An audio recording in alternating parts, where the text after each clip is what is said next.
अगर कोई आपको इग्नोर कर रहा है तो जरूरी नहीं है कि गलती आपकी हो।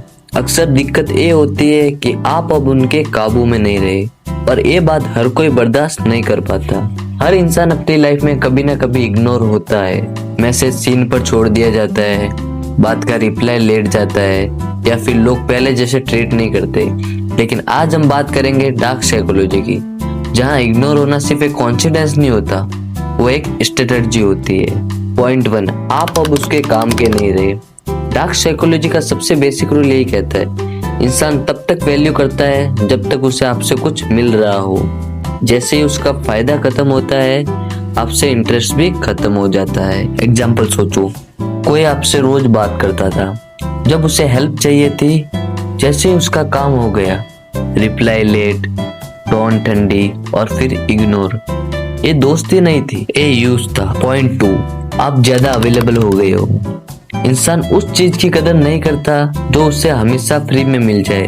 अगर आप हमेशा अवेलेबल हो, तुरंत रिप्लाई, हर टाइम हाँ, कभी मना नहीं, डार्क साइकोलॉजी के हिसाब से आपकी वैल्यू गिर जाती है।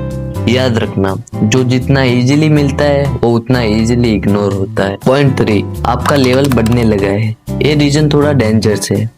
कभी कभी लोग थोड़ा आपको इसलिए इग्नोर करते हैं क्योंकि आप ग्रो कर रहे होते हो, आप कॉन्फिडेंट हो रहे हो, सेल्फ रिस्पेक्ट आ रही है और उनका कंट्रोल कम हो रहा है। इस सिचुएशन में इग्नोर करना उनके लिए एक डिफेंस मैकेनिज्म होता है। याद रखना, जब आप उनके लेवल से ऊपर जाने लगते हो तो वो कन्वर्जेशन ही बंद कर देते हैं। पॉइंट 4, वो खुद इनसिक्योर है।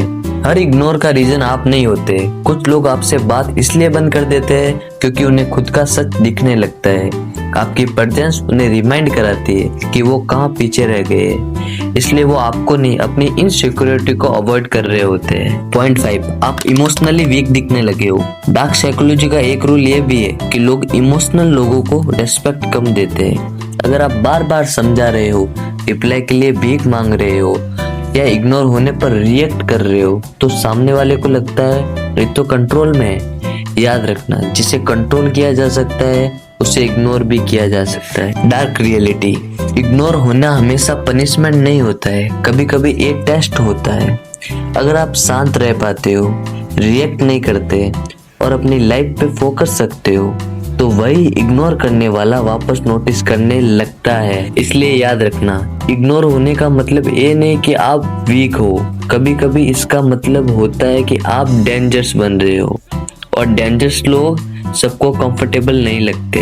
अगर आप खुद को बदलना चाहते हो तो नेक्स्ट पावरफुल वीडियो के लिए चैनल को सब्सक्राइब करना मत भूलना।